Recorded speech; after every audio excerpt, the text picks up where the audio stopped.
नमस्कार दोस्तों, कैसे हैं आप सब। आशा करती हूँ आप सब अच्छे होंगे, स्वस्थ होंगे, मस्त होंगे। और जी हम सब भी ठीक ठाक हैं। तो आज बहुत दिनों के बाद मैंने वीडियो अपलोड की है। बिल्कुल भी दिल नहीं था वीडियो बनाने का, और ये वीडियो भी बहुत दिन पहले मैंने बनाई थी। मैंने कहा चलो आज अपलोड कर देते हैं। तो यहाँ पर इन दोनों की चल रही है मस्ती। और आपने पहले वाली क्लिप देख के समझ ही गए होंगे कि दरअसल मेरी सास जो है वो एक्सपायर हो गई हैं। तो बस उसी चक्कर में ना तो मेरा दिल था बनाने का और ना ही मैंने कोई वीडियो बनाई। तो यहाँ पर अब मैं आ गई हूँ किचन में और बनाऊँगी सुबह का खाना। और पालक ला रखा था इन्होंने, तो इनको तो पालक की सिर्फ एक ही चीज़ पसंद आती है, धबड़ी। और बच्चे उसे बिल्कुल भी नहीं खाते। तो बच्चों के लिए पनीर बनाऊँगी और इनके लिए पालक की धबड़ी बनाऊँगी। अगर पालक पनीर भी बनाऊँगी तो भी बच्चे क्या करेंगे, उसमें से पनीर पनीर निकाल करके खा लेंगे। इसलिए तो मैंने कहा चलो कोई नहीं, दोनों के लिए अलग अलग बना देते हैं।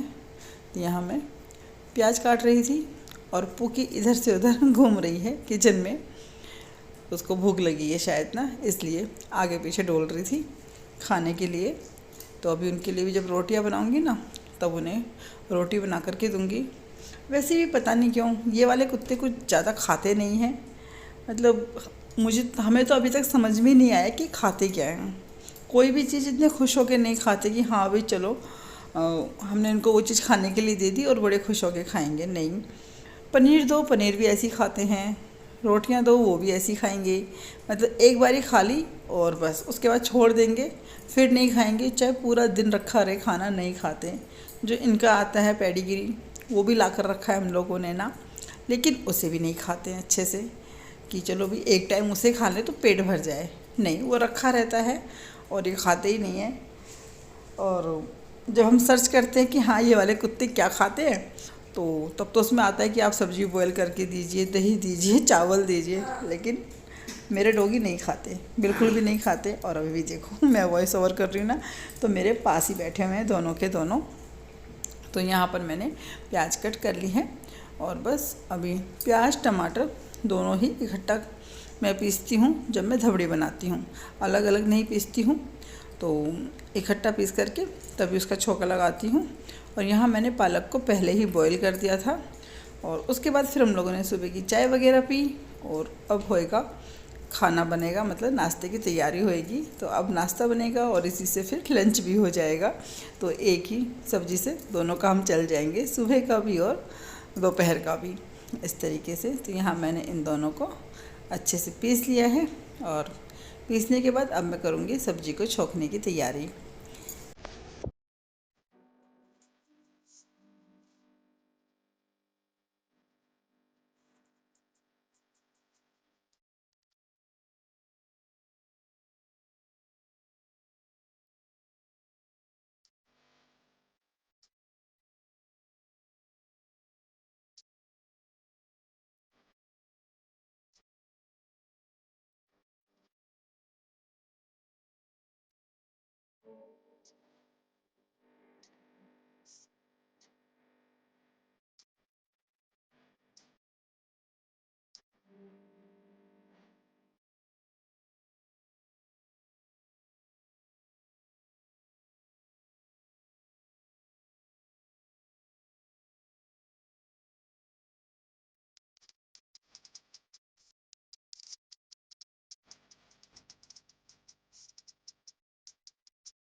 तो जी यहाँ पर मैंने बेसन डाला है 2 चम्मच पालक के अंदर, और फिर उसको अच्छे से मैंने पीस लिया है।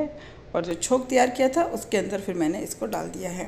और थोड़ा पानी डालेंगे इसमें ज़्यादा, क्योंकि इसको थोड़ी देर पकाना पड़ेगा, क्योंकि जो बेसन है अभी वो कच्चा ही है ना, तो जब तक वो अच्छे से पक नहीं जाता तब तक उसको पकाएंगे।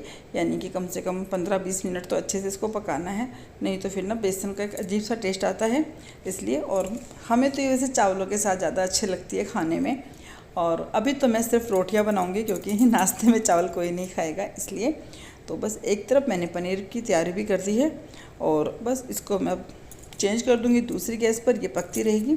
और यहाँ पर ये देखो मैंने प्याज भून लिए थे, और इधर मैंने टमाटरों को ना थोड़ा पीस लिया है, और इसके अंदर ही इस प्याज को भी डाल दूँगी। इससे क्या है, थोड़ा मेरा काम जल्दी हो जाएगा। नहीं तो फिर दोनों को मैं पहले पीसती, उबालती, फिर ठंडा करती, इसलिए मैंने सोचा चलो आज इस तरीके से बना देते हैं।